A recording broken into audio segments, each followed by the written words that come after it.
And welcome to this edition of the Coach Derwin Wright Sports Show, another playoff edition. Coach, a big win over Signal Mountain on Friday. Boy, it was, Gary. I just proud of our football team and our coaching staff, and the fans that turned out at the game, and it was just a great atmosphere, and I just our kids just played outstanding, and one guy really I thought he had his breakout game of the year for us, and that was Josiah Headings. We'll take a look at that game, plus we'll look ahead to round two and the Upperman Bees right after this. For more than a century, Union Bank has been serving the people of Fentress County. Now, as we begin a new chapter in our history of service, we want to take this opportunity to reassure you that while our building may be new, we're still the same friendly people you have known for years. Union Bank, the same people, the same goals, and the same commitment to you. Union Bank, your locally owned hometown bank for more than a century, growing to meet your needs. Equal Housing Lender Member FDIC. And back here, Coach Derwin Ryan. Coach, your guys jumped out early on Signal Mountain. They just had no answer. Well, we did defensively and offensively both. We came out ready to play, caused a turnover, and just took control of the game, and got to the end of the third quarter and was up 28-0. And that fourth quarter, it showed that we needed it because they kind of started fighting for their life, knowing it could be the last game, and we didn't respond to start with. But I really think a turning play in that part was the first onside kick they tried to kick, and we're 28-0. Josiah Headings scoops that thing and takes it to the end zone, which was a heck of a heads up play. And they got the next one, but we had some injuries. Thomas Miller, who turned an ankle and struggled and fought through the game and played offense for us most of the game. We had to take him out on defense, and then Lathan Drake, he started cramping. So here we are. We're in there with the second or third team corner, and they went after him and ended up getting back in the game. But the third onside kick they tried, we just did a great job up front, and Daedric Phillips was able to fight for it and pull it down, and we were able to just run the clock out after that. Coach, you mentioned you was able to run the clock out. In the third quarter, had it up for all but maybe 5 seconds of the third quarter. Well, we talked about it at halftime. We had a 21-0 lead, and we said, or I'm sorry, 14-0 lead. And I said, guys, they can't beat us. We don't let them score. I said we just got to take care of the football and keep doing what we're doing on offense. I slowed down on the time I was sending the calls in, and we tried to slow it down a little bit. And the offense did a great job. Landrick Leffey running at quarterback, and Cole Cooper with his running, and Thomas and Ben Cooper and Josiah Headings all just pounding the football at them, and we were able to just pretty much control the whole third quarter. Coach, your special teams had a couple of snafus, but played pretty well. Yeah, not bad overall. The hands team, we changed that a couple of weeks ago because we were playing Sequatchie, and their kid was such a good onside kicker, so we had a 5-man crew up there not backing up, and we didn't execute and slide over to where we needed to when they went to onside to their sideline. When they were onside in ours, as coaches, we were able to yell and get the kids where we needed them at, but when they went the other way, we didn't. So the second time they went to onside that way, we took a timeout and got them lined up and told them where to be. And but other than that, I thought the special teams played well. Josiah, he got off a great punt in the first half, put it over their heads, and we were able to cover it and keep it down on their end and flip the field. Coach, your defense was in the backfield all night long. Their quarterback was pretty much running for his life. Well, Cole Cooper had a breakout game at defensive end. Cole's a good athlete, both sides of football, and he had 4 sacks, 3 or 4 hurries, a couple of tackles for losses, and that's a heck of a statistic for one game. That's a pretty good statistic for half a season. But he spent most of the night in the backfield, and then on the other side was Daedric Phillip. Daedric got a sack on him and a couple of hurries too, and so those guys just did a great job for us.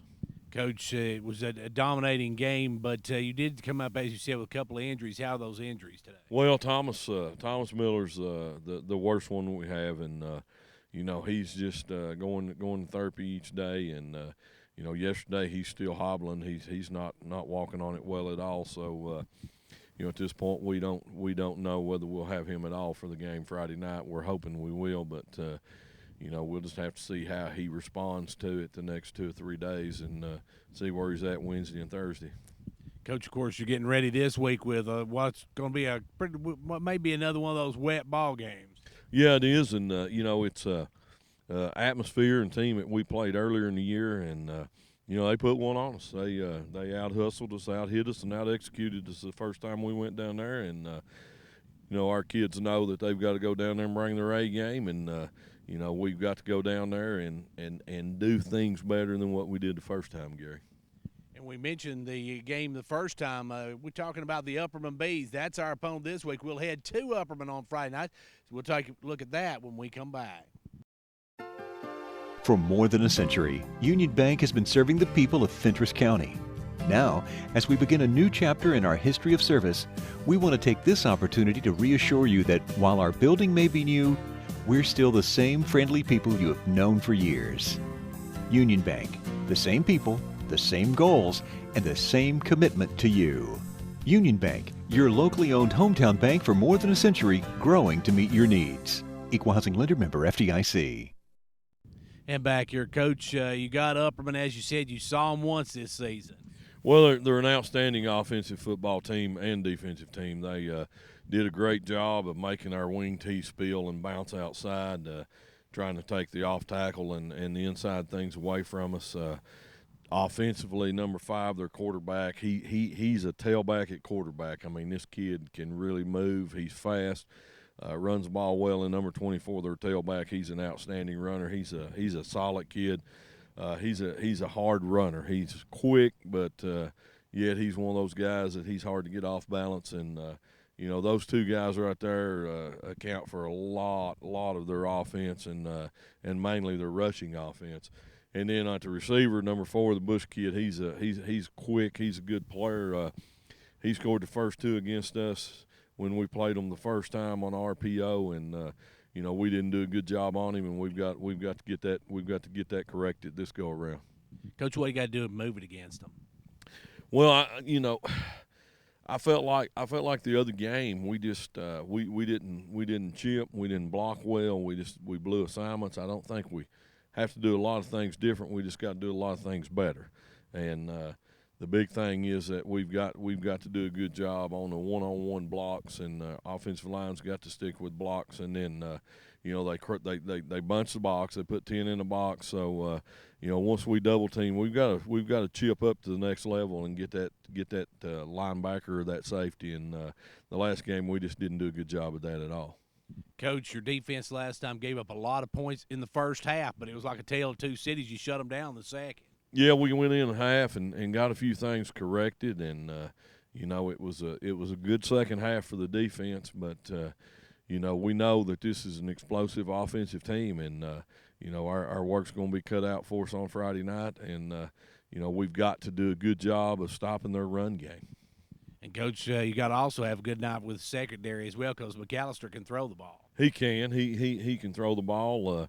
I think going into the first game, maybe we concentrated a little bit too much on the pass, but he's a triple threat quarterback. He can beat you with his feet, he can beat you with his arm, and then he's just smart about executing the offense on his reads and stuff. So he knows the offense, and he's executed it well, and they're not 11-0 for no reason.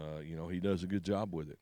Coach, your special teams, this is a game that they could make the difference. You're right. I think both coaches are going to be talking that. We've got to not give anything up in the kicking game, and we've got to do a good job of maintaining field position. When we do punt, we need to do a good job covering, and when they punt, we need to do a good job fielding the punt and not letting them get 10, 15 extra yards off rolls and things like that. And that's kind of been a thorn in our side all year, and we've just got to do a better job on it. Coach, take a look at both sides of the ball and give us some numbers to look for.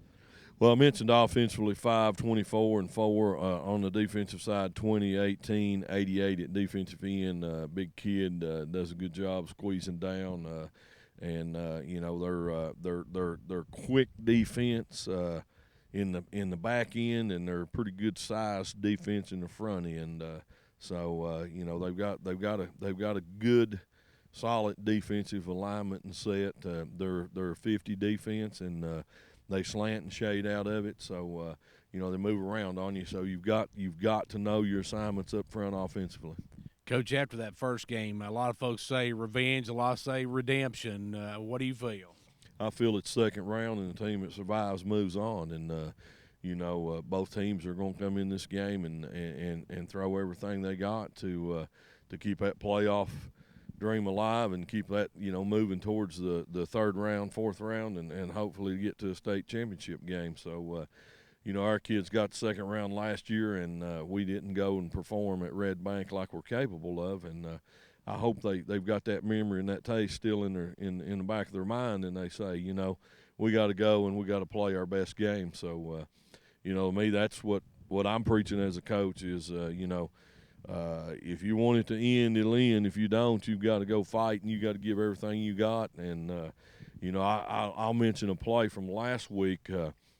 Cole Cooper's at the defensive end, and they throw a crossing route across the middle, and about 45, 50 yards downfield, he chases and tackles the guy from behind from the defensive end spot. And I said, you know, that right there, you know, I know our announcer calls him Cole Train. I said, well, I'm going to say this. That's when you need to get on that hustle train with Cole right there, because it was great effort by him and Lathan Drake. Lathan was the corner, and he came across from the other side of the field. And we made a goal line stance holding them at the 4-yard line. So, you know, we've got to have everybody step up and play at that level. And, again, I mentioned Josiah Headings. I think he had one of the best games of his career the other night. We're going to try to get the same kind of game out of him and feed him the football on the short yardage and straight at him. And then, you know, Landry Cleffield, we got to have him just keep doing what he's doing. He's played hard all year for us. Coach, the big key is keeping the ball off the ground and not having any turnover. You're right, and especially if it's a wet field. You know, both teams are going to be really, you know, spending time on the running game, and ball, you know, taking care of the ball and keeping possession of it is going to be a key factor, especially if it's a rainy, wet night. Coach, we don't need to, but we're going to. We want a big crowd out there. Oh, I think it's going to be an electric atmosphere down at Upperman, and it's going to be a huge crowd. And you know, I saw the following we had at Signal Mountain. We had more people in our visiting stands than they had in their home stands, and you know, I know our crowd's going to come out and support us, and we need that 12th man there Friday night. Well, Coach, I want to thank you for joining us, and best of luck as you head to round 2. Thank you, Gary. That's going to do it for this edition of the Coach Derwin Wright Sports Show Playoff Edition. Be sure to join us Friday night as York enters round 2 of the TSSAA State Football Playoffs at Upperman. Until then, for 15104 Sports, I'm Gary Clark. See you at the game.